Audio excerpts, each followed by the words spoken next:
나누어야 행복이 온다는 제목으로 은혜를 나누겠습니다. 한국은 세계 경제 대국의 모임인 G20의 한 나라입니다. G20는 전 세계 생산 규모의 85%를 차지하는 국가들의 모임이요, 회의이니 그들의 중요성은 대단합니다. 한국은 2010년 G20 대회를 개최함으로써 라디오, 텔레비, 활자 매체를 통해 전 세계 축복을 받고 인정을 받고 있습니다. 한국인이면 너나 없이 G20 국가 모임이 건국 이래 최대의 잔치였음을 부인할 수가 없습니다. 우리나라는 1945년 해방 이후부터 경제협력개발기구 29번째 회원국이 되어 인정을 받을 때까지 50년 동안 현재 가치로 약 600억 달러, 즉 70조 원의 넘는 금액을 원조받았습니다. 우리가 해외 부강한 국가로부터 원조를 받은 액수를 들여다보면 입이 딱 벌어지는 것입니다. 70조 원을 원조를 받았어요. 그런데 이렇게 나눔을 받던 나라가, 나누어 주는 나라가 되었다는 것은 기쁘고 자랑스럽기 한이 없는 일입니다. 나눔은 행복입니다. 이 세상에 참된 행복을 누리려면 나누어야 되겠습니다. 행복하기 때문에 나누는 것이 아닙니다. 나누기 때문에 행복이 다가오는 것입니다. 탐욕은 악입니다. 물질이나 부여 그 자체는 나쁘지 않습니다.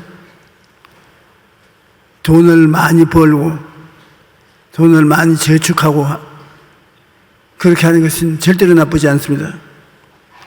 그러나 참 탐욕이 생기면 물질이나 부여를 악어 때가 묻도록 만들어버리는 것입니다. 욕심이나 탐욕이 들어오면 다 나빠집니다. 예수님께서도 탐심은 곧 우상숭배라고 했는 것입니다. 우상숭배는 하나님이 굉장히 미워하시는 것인데 탐심은 곧 우상숭배라고 말한 것입니다. 탐욕이 생기면 물질이나 부여를 악의 때가 묻도록 만들기 때문입니다. 전도서 7장 7절에 탐욕이 지혜로운 자를 우매하게 하고 뇌물이 사람의 명철을 망하게 한다고 했습니다. 물질이나 부여는 그것으로 하나님과 이웃을 섬기면 얼마든지 선이 되는 것입니다. 악이 있는 곳에 고통이 있고 슬픔이 있지만 선이 있는 곳에는 행복과 기쁨이 있습니다. 잠언서 14장 21절에 이웃을 없인 여기는 자는 죄를 범하는 자요 빈곤한 자를 불쌍히 여기는 자는 복이 있는 자다. 잠언서 3장 27절로 28절에 내 손이 선을 베풀 힘이 있거든 마땅히 받을 자에게 베풀기를 아끼지 말며 내게 있거든 이웃에게 이르기를 갔다가 다시 오라 내일 주겠노라 하지 말라고 말씀하신 것입니다. 나눔은 주님을 섬기고 기쁘게 하는 것입니다. 사랑과 행복을 나누는 것은 바로 안 보이는 주님을 모시고 사랑하고 섬기는 것이 됩니다. 마태복음 25장 40절에 내가 진실로 너희에게 이르노니 너희가 여기 한 형제 중에 지극히 작은 자에게 한 것이 곧 내게 한 것이라고 주님이 말씀하셨습니다. 잠언서 19장 17절에도 가난한 자를 불쌍히 여기는 것은 야훼께 구워드리는 것이니 그의 선행을 그에게 갚아주시리라. 가난한 사람을 돌봐주는 것은 주님께 꾀주는 것이에요. 제가 목회 중에 교회로서는 다른 교파에 비교해서 못지않게 많이 원조를 했습니다. 지금도 우리 이용훈 목사 많은 원조를 하고 있습니다. 그 원조를 하게 된 이유가 잠언서 19장 17절 읽다가 제가 영감을 받아서 원조를 하기 시작하는 것입니다. 가난한 자를 불쌍히 여기는 것은 야훼께 구워드리는 것이니 그의 선행을 그에게 갚아주리라. 우리가 가난한 사람들 얼굴에 예수 그리스도를 보아야 되는 것입니다. 가난한 자를 도와주는 것은 예수님을 도와주는 것이다. 예수님께서 반드시 갚아준다. 참 놀랍게 가난한 사람들을 위해서 원조를 많이 하고 주의 영광을 위해서 헌금을 한 사람은 나중에 자기가 부족함에 이르렀을 때, 자기가 도움을 받아야 될 때 기도가 담대하게 나오고 놀라운 응답이 오는 것입니다. 참으로 깜짝 놀랄 만한 응답이 오는 것입니다. 주님이 우리를 사랑해서 주님을 섬기고 기쁘시게 하기 위해서 갖고 있는 것을 가지고 나누면 주님이 뛸 듯이 기뻐하시고 우리들을 보답해 주시는 것입니다. 사랑과 행복을 이웃과 나누지 않은 것은 주님을 박대하고 멸시함으로 하나님의 심판을 받게 되는 것입니다. 가난하고 헐벗고 굶주린 사람 못 본 채하고 지나가는 것은 주님을 박대하는 것입니다. 나는 우리 여의도 순복음교회가 때를 어떤지 못 어떤지 열심을 다해서 이웃을 섬기고 있는 것을 볼 때 굉장히 마음이 즐겁습니다. 왜냐하면 우리 성도들이 주님의 도우심을 받을 터전을 마련하고 있다는 것입니다. 우리 성도 여러분께서 필요한 도움을 기도할 때 주님이 언제나 허락해 주실 줄 알고 있기 때문인 것입니다. 마태복음 25장 45절로 46절에 내가 진실로 너에게 이르노니 이 지극히 작은 자 하나에게 하지 아니한 것이 곧 내게 하지 아니한 것이라. 그들은 음벌에 의인은 영생에 들어가라. 반드시 도와줄 수 있는 건데도 불구하고 도와주지 않은 것은 범죄에 소속한 것입니다. 잠언 14장 31절에 가난한 사람을 학대하는 자는 그를 지으신 이를 멸시하는 자요 궁핍한 사람을 불쌍히 여기는 자는 주를 공경하는 자라고 말했던 것입니다. 그러므로 이웃을 도와주든 안 도와주든 상관할 건 뭐냐, 그렇게 간단하게 말할 일이 아닙니다. 주님께서는 잘 사는 사람에게 잘 살도록 만들어주신 것은 잘못 사는 사람을 도와주기 위해서 그렇게 하신 것입니다. 우리나라 같은 나라가 여러분 생각해 보십시오. 1945년 8월 15일 날 해방됐었을 때 그때 우리 한국은 세계에서 제일 가난한 나라였었습니다. 저는 해방둥이고 또 6.25 사변을 지내온 사람이었던 가난이 무엇인지를 알 수 있습니다. 엄청나게 우리 가난했습니다. 참 우리가 우리를 봐도 불쌍합니다. 그런 나라가 잘 사는 사람들로부터 70조 원을 도움받았다. 70조 원은 얼마인지 머리도 안 돌아가는데 계산이 됩니까? 70조 원의 원조를 받아서 그 원조가 온전히 우리 국민 경제 발전에 사용되지 못한 것도 들어있었습니다.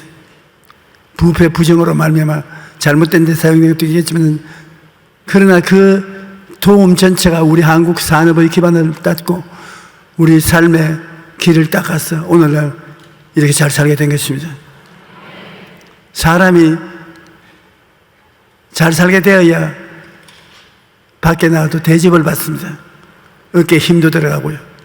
못 살게 되면 어디에 가도 어깨가 이렇게 수그러지는 게 얼굴을 내밀 수가 없습니다. 우리는 오늘날에 세계 어느 곳에 가도 어깨 쫙 펴고 살 수가 있습니다. 왜냐하면 가난한 자를 도와주기 때문인 것입니다. 돈을 사용해야 되는 3대 원리가 있습니다. 탐심으로 돈의 노예가 되는 것은 악한 것이지만 돈을 올바로 벌고 올바로 사용하면 많은 이들에게 행복과 기쁨을 줄 수 있습니다. 감리교의 창시자 존 웨슬리 목사님은 성도들에게 돈 사용에 대한 3대 원리를 말씀하셨습니다. 첫째, 열심히 돈을 벌어라. 돈 못 벌면 사람 대우를 받지 못하기 때문에 열심히 돈 벌어라. 둘째는 할 수 있는 대로 돈을 많이 저축하라. 벌었다고 다 써버리면 안 된다. 저축하라. 셋째는 할 수 있는 대로 많이 나누어 주라. 주를 믿지 않은 사람이 요한 웨슬레 목사님의 집회에 참석해서 요한 웨슬레 선생이 열심히 돈을 벌어라. 그러니까 이 올바른 목사 만났다. 그래야지. 돈이 나쁘다고 하는 건 뭣도 모르는 놈이 하는 것이다. 이 목사 참된 목사다. 둘째, 할 수 있는 대로 돈을 많이 저축하라. 진짜로 좋은 목사네. 돈 도와달라고 손 내밀는 때마다 돈을 주면 안 되지 않느냐. 모아야지. 그 다음 셋째, 할 수 있는 대로 많이 주어라 하니까 뭐라? 많이 주라고? 잘 나가다가 그만 잘못 가네. 에이, 이 교회 와서 설교 들을 이유가 없다고 떠나갔다는 것입니다. 세 번째 원리가 가장 중요하다고 강조했는데, 열심히 벌고 저축해서 나누는 생활을 사는 것이 물질과 대한 우리의 관계가 된다고 말하는 것입니다. 돈은 잘 벌어질 때도 있고 잘 못 벌 때도 있습니다. 그래서 열심히 돈 벌어서 저축했다가 어려운 일 당할 때 함께 서로 도와주는 것이 하나님의 뜻인 것입니다. 나누면 더 큰 축복을 누리게 되는 씨앗인 것입니다. 하나님이 우리에게 무조건하고 너희 포켓에 있는 것 다 내주고 너는 빈손 들고 고생하라는 것이 아닙니다. 심고 거두는 법칙을 반드시 우리가 알아야 되는 것입니다. 성경 말씀에 누가복음 6장 38절에 주라 그리하면 너희에게 줄 것이니 곧 후이 되어 누르고 흔들어 넘치도록 하여 너희에게 안게 주리라. 너희가 헤아리는 그 헤아림으로 너희도 헤아림을 도로 받을 것이니라. 주라 그리하면 돌려줄 것이다.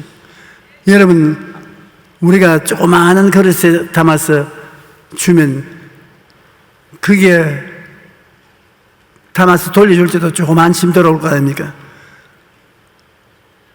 아예 그릇이 커야 돼요. 우리 구약성경에 보면 한 과부가 남편이 세상을 떠서 살 길이 막연했습니다. 빚을 많이 졌는데 빚쟁이들이 와서 자식들을 전부 종으로 팔아서 빚을 청산하라고 하는 것입니다. 그래서 그 여인이 엘리사를 찾아가서 당신의 종이 착하고 좋은 사람인 줄 당신이 잘 알지 않습니까? 나 모아놓은 돈 없이 죽어서 빚이 태산 같은데 자식들을 팔아서 갚으라고 하니 이 일을 어떻게 합니까? 그러니까 엘리사가 이 부인을 자세히 보시더니 집에 들어가서 이웃에서 그릇을 빌리십시오. 그 전에 집에 무엇이 있습니까? 아무것도 없고 병에 기름이 조금 있을 따름입니다. 그러면 가서 그릇을 빌리되 빌릴 수 있는 한도 내에 많이 빌려서 문을 닫고 그 병의 기름을 그 그릇에 부으세요. 그래서 집에 돌아와서 애들에게 얘야 이웃에 와서 그릇을 빌려라. 그 옛날에는 플라스틱 그릇도 없었기 때문에 그릇이 많지 않았어요.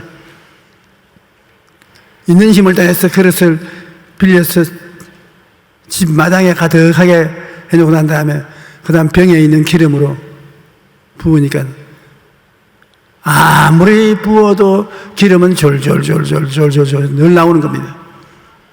여러분, 하나님은 없는 것을 있게 하는 전문입니다. 오병이어로 5,000명 모이고 12바구니 남게 했지 않습니까?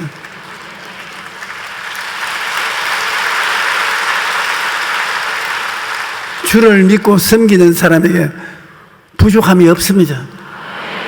우리가 믿음을 잘못 믿으면 그렇게 되지만 잘 믿는 사람은 하나님은 언제나 부족함이 없이 공급하는 것을 알 수 있습니다.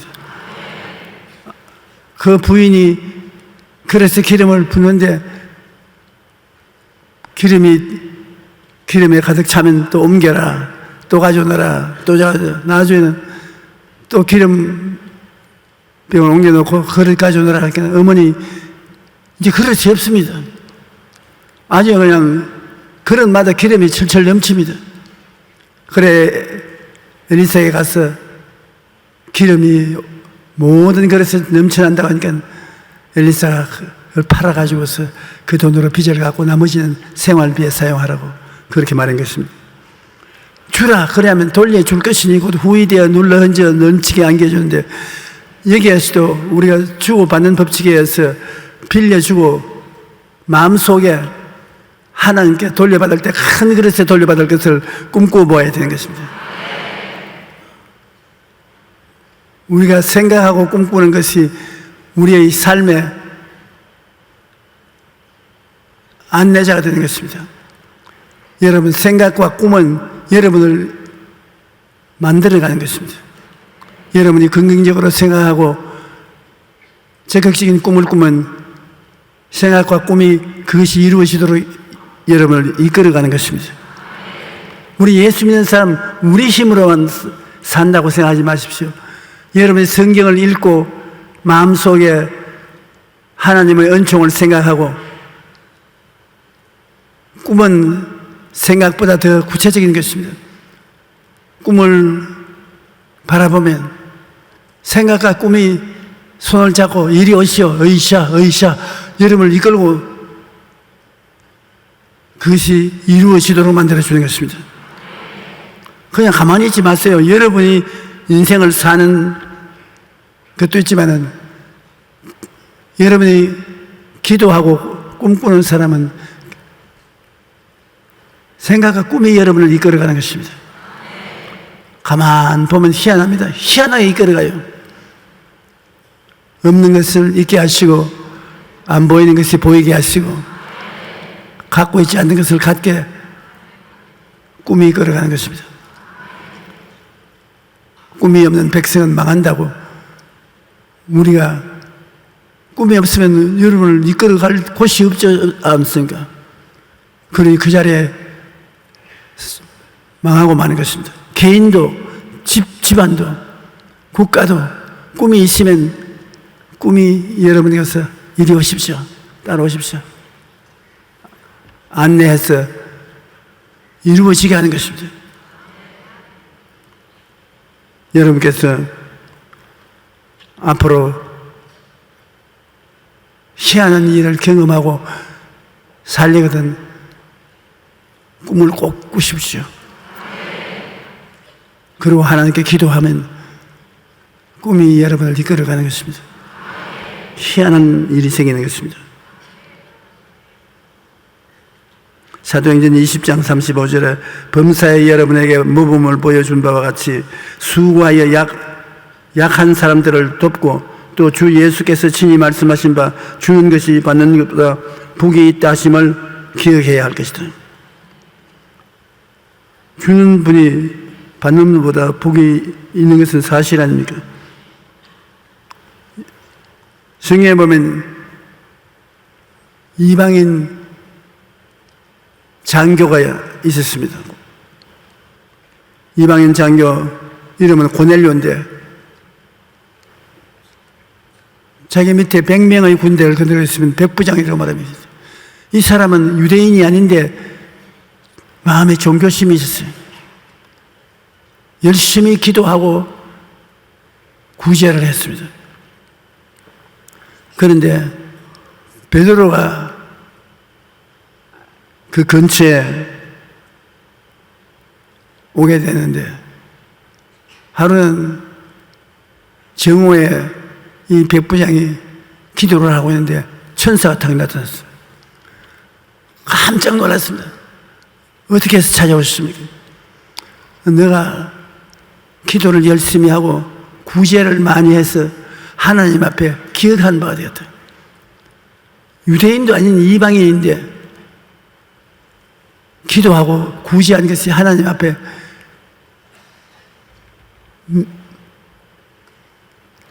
올라가서 하나님이 기억한 바 되었어. 베드로를 불러라. 너에게 구원의 길을 가르쳐 줄 것이다. 그래 병사를 보내서 베드로 묵는 집에 가서 베드로를 모시고 왔습니다.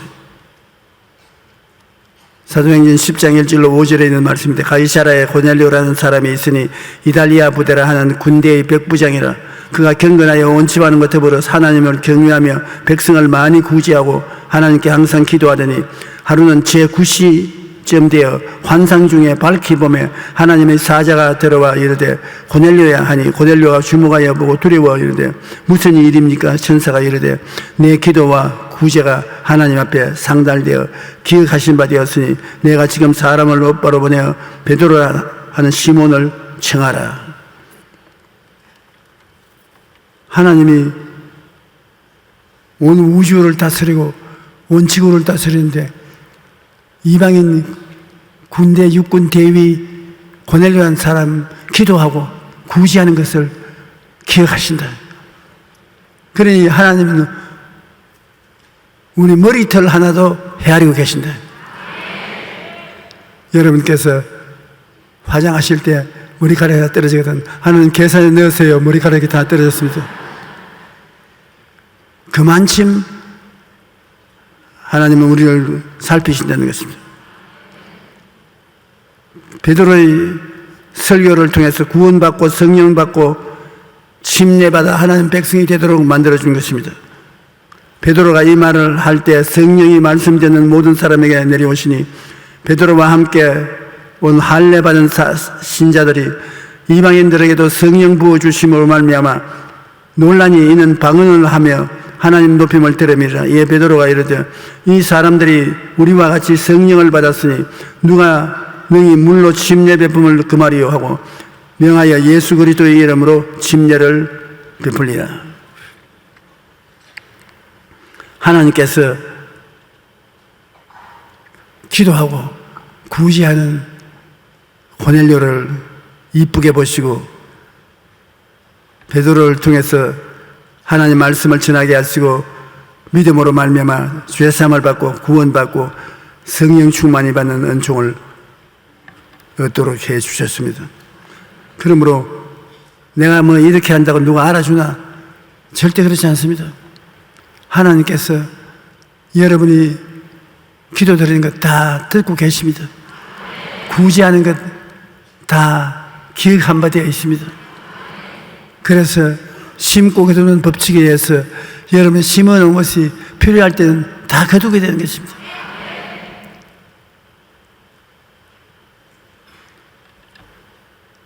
전기를 생산하는 축구공을 여러분 본 적이 없지요? 아직도 전 세계 4사람 중 1명은 전기 기계 없이 등유를 사용하고 호롱불로 생활하고 있습니다. 그런데 매년 160만 명이 호롱불을 사용하는데 그 등유에서 연기가 나와서 그 연기에 목숨을 잃고 있습니다. 160만 명이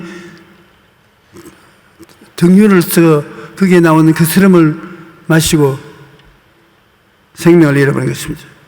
특히 등유 램프에서 나오는 연기는 어린이들에게 매우 치명적인데 이 사실을 알게 된 두 명의 하버드 대학 여학생 줄리 실버인과 제시카 매튜스가 어떻게 하면 아프리카의 어린이들에게 전기를 공급할 수 있을까 고민하며 기도하고 하나님께 간구했습니다.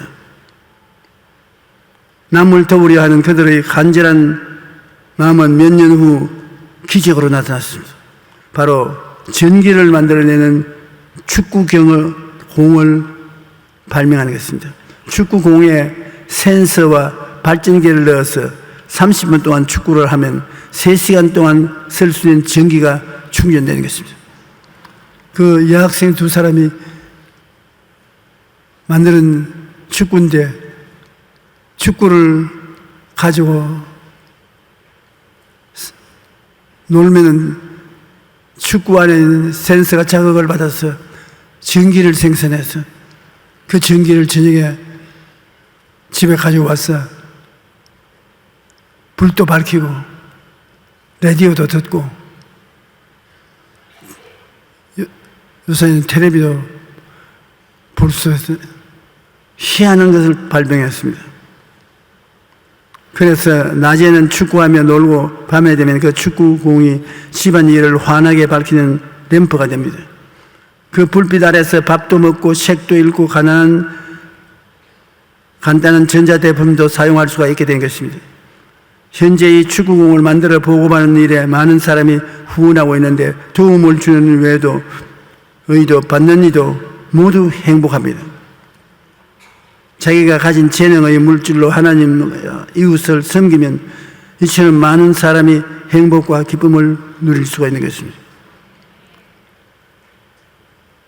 여기 역시 내 기술과 내 노력으로 이웃을 편하게 하고 잘 살게 하려 하면 도움을 받는 자도 행복하고 도우는 자도 행복한 것입니다.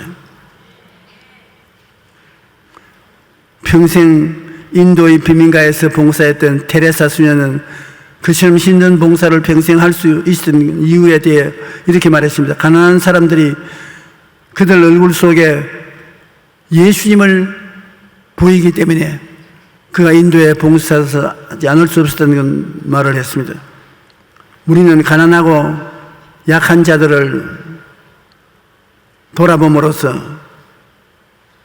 주님을 사랑하고 섬기는 일을 할 수 있는 것입니다. 마태복음 25장 40절에 너희가 여기 내 형제 중에 지극히 적은 자 하나에게 한 것이 곧 내게 한 것이라 주님께서 그렇게 말씀하시는 것입니다. 만약 주님께서 여러분 집에 신방 오신다면 상다리가 부러지도록 대접할 것입니다. 아무리 가난해도 주님께 냉수 한 그릇 드리지 못할 집은 없을 것입니다. 그런데 주님께서 신방을 오시지 않아도 주님께 냉수 한 그릇 대접할 수 있는 방법이 있습니다. 바로 우리 주변에 가난한 이웃을 찾아가서 예수 이름으로 냉수 한 그릇 대접하면 예수님이 직접 대접받은 것과 같다고 성경은 말하고 있는 것입니다. 예수님이 말씀하시기를 누구든지 제자의 이름으로 이 적은 자 중 하나에게 냉수 한 그릇 주는 자는 내가 진실로 너에게 이르노니 그 사람이 결단코 상을 잃지 아니하리라. 그러므로 우리는 어려운 이웃들을 돌아보고 나누고 베푸는 삶을 통해 우리 주님을 대접하게 되는 것입니다. 저는 제가 전도사를 일할 때부터 시작해서 우리 교회에 50년 동안 목회하는 동안에 신은 구두가 많아요. 그래서 신을 신은 구두도 한 50켤레 돼요. 옷도 그때부터 입은 양복이 수십 벌 있어요. 신이 필요한 사람들에게 오세요. 그리고 양복이 필요한 사람 오세요. 그거 다 정리하고 싶습니다. 더구나 오늘 이 설교를 하고 난 다음에 이 설교가 여러분이 들으라고 한 것이 아니라 날 들으라고 한 것이기 때문에 벽장에 걸려있는 게 좋지 않습니다. 옷이 필요한 사람 오십시오.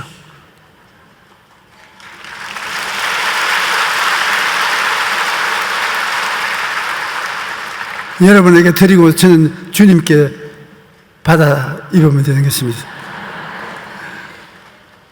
탐욕은 개인의 삶을 부패시키고 사회와 국가를 부정부패하게 하고 사람들의 삶을 불행하게 합니다. 사랑과 행복을 나누면 선과 기쁨과 행복이 나타납니다. 우리 한국이 지속적으로 하나님의 세계 속에서 환영을 받고 복의 근원이 되기 위해서는 항상 있는 것을 감사하고 고난당하는 사람과 도움을 나누는 것입니다. 그러면 행복과 기쁨과 보람을 갖고 살 수 있는 것입니다. 주는 사람이 성공을 하는 것입니다. 우리 보통 남에게 주기만 하는 사람은 실패할 것이라고 생각하는데 미국의 유명한 심리학자 애덤 그랜트 교수는 베푸는 사람이 성공한다는 책을 통해서 베푸는 삶의 성공 가능성을 과학적으로 입증하고 있습니다. 그는 수많은 사례들을 분석했는데 남에게 주는 사람은 어렵게 사는 사람들도 있지만 반대로 잘 사는 사람이 많다는 것입니다.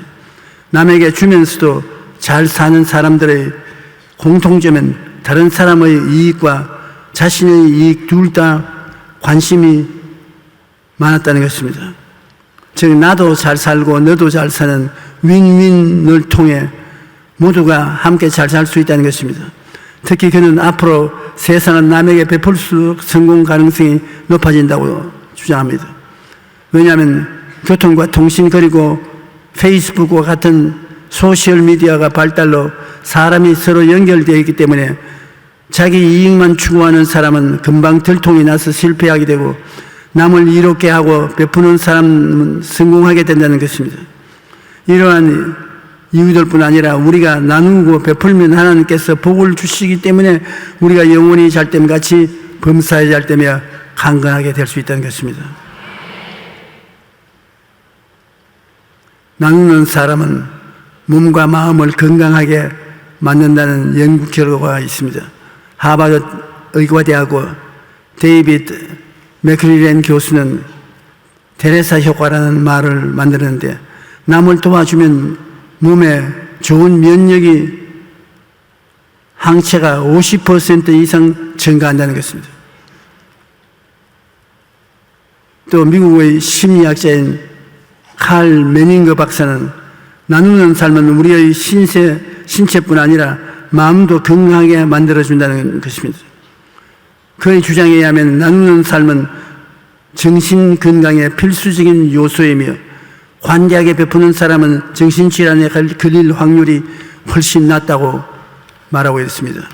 그러므로 나누고 베푸는 삶을 믿는 사람뿐 아니라 주는 사람에게도 복이 되는 것입니다. 우리가 나누고 주면은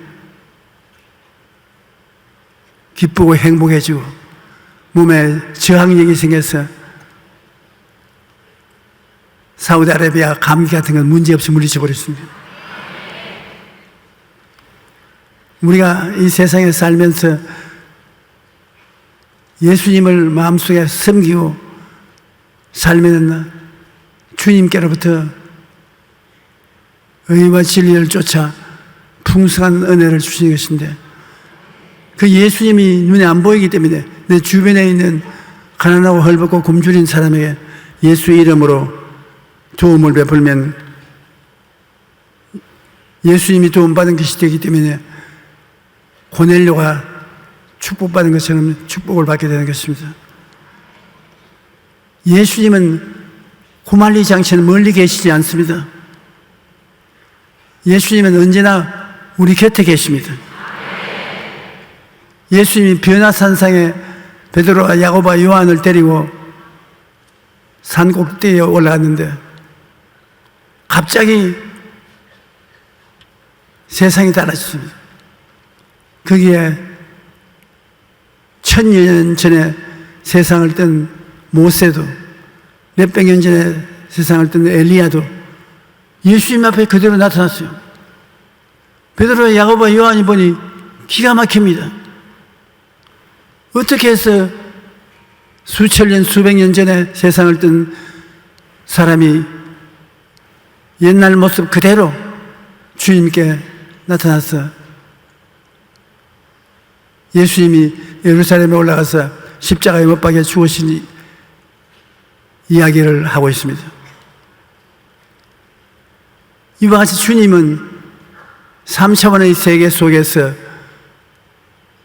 순식간에 시간과 공간을 뛰어넘어 4차원의 세계에 들어갈 수가 있는 것입니다.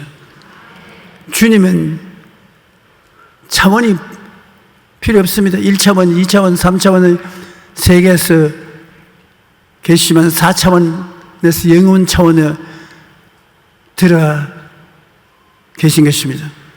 그러므로 지금 예수님은 물질적인 세계 속에 여기 와 계시도 우리가 안 보이지만은 와 계신 것입니다. 예수님께서 제자들에게 그것을 보여주신 것은 주님은 시간과 공간의 차이가 없이 3차원의 세계 속에도 들어와 있고 4차원의 세계에서도 와서 역사하신다는 것을 보여주신 것입니다. 그러므로 예수님께서는 항상 주님 사랑하는 제자들과 같이 있는 것입니다.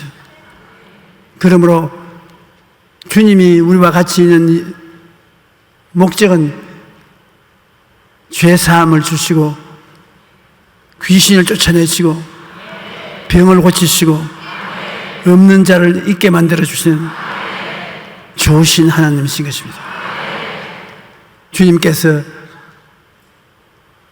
요단강에서 세례 받으시고 난 다음 고향 땅 나사렛에 가서 성전에서 이사야서를 읽으셨습니다. 주의 성령이 임하신 것은 나라를 보내서 가난한 자에게 복된 소식을 전하러 왔다. 예수 믿으면 복받는 이유는 예수님께서 이 세상에 보내심을 받은 목적이 복된 소식을 전하러 왔다. 여러분에게 복된 소식을 전하러 왔다는 것입니다. 그러므로 우리는 언제든지 긍정적인 마음을 가지고서 예수님이 우리와 함께 계신다는 것을 알아야 되는 것입니다. 포로된 자에게는 자유를 주러 받다. 마귀에 포로되고 죄악에 포로된 자에게는 자유를 주고 눈먼 자에게는 다시 보게 한다. 육신의 눈이 아닌 영적인 장님이 다 되어 있는데 그 눈을 열어서 영적인 세계를 보게 해준다. 여러분은 눈을 열어서 영적인 세계를 보게 해주시기 때문에 예수를 믿고 오늘 교회에 나와 계신 것입니다. 눌린 자를 자유케 하고 마귀가 와서 누르면 병이 걸리는 것입니다. 누른 자를 자유케 하고 하나님의 은혜의 해를 전파하러 왔다. 믿음으로 말미암아 값없이 구원을 얻는 복음을 전하러 왔습니다. 예수님이 와 계신 곳에는 자유와 해방이 언제나 있는 것입니다. 자유와 해방을 누리게 되는 것입니다. 그러므로 우리는 예수님 앞에 나가서 예수님의 이 축복을 생각하고 긍정적이고 적극적이고 창조적으로 예수님이 영혼이 잘 되고 범사에 잘 되며 강건하게 축복을 주러 오셨다는 것을 생각하고 그것이 이루어지는 것을 꿈꾸고 그리고 믿고 그리고 말해야 돼요. 나는 영혼이 잘 되고 있다. 범사에 잘 되고 있다. 강건하다. 일이 잘 될지어다. 병은 물러가라. 건강은 다가오라. 행복하라. 평안하라.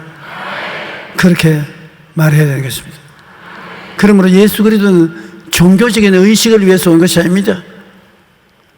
여러분을 데리고 자유와 해방을 누리게 하기 위해서 그렇게 하신 것입니다. 오늘 이 자리에 주님께서 여러분 보고 가난한 자에게 복된 소식을 전하러 내가 왔다. 주님, 저에게 와 계시니 마음도 몸도 생활도 부유케 하여 주시옵소서.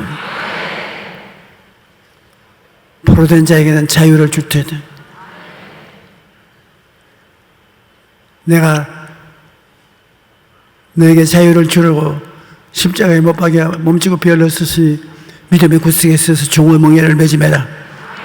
자유인으로 선포하라. 그러므로 생각하고 꿈꾸고 믿고 말함으로 여러분의 생활을 만들어가는 것입니다. 여러분 꼭 이 말을 마음에 관심을 가져주세요. 보고 믿고 말하라. 여러분의 생활 가운데 바라봄의 법칙을 통해서 난 꼭 저렇게 되어야 되겠다는 것을 보고 생각하는 것입니다. 나는 꼭 성공해야 된다는 것을 보고 생각하고 그 다음 본격적으로 그렇게 되어가는 여러분 자신을 꿈꾸어야 되는 것입니다. 꿈꾸고 그 다음에 믿습니다. 주여 믿습니다. 그러면 말해야 되는 것입니다. 좋은 일이 일어나고 있다. 하나님의 능력이 나타나고 계시다. 너는 기뻐하라. 말하는 것입니다. 이렇게 해서 여러분의 생애를 만들어가는 것입니다. 하나님께서 여러분과 같이 계셔서 기뻐하고 즐거워할 것입니다. 여러분은 머리가 되고 꼴이 되지 않고 위에 있고 아래 내려가지 않고 남에게 꾸어줄지라도 꾸지 않은 사람이 되어가고 있다고 생각하고 바라봅니다. 그렇게 된 줄 믿습니다. 여러분께서 긍정적으로 그렇게 늘 시인을 하십시오. 하나님께서 역사해 주실 것입니다.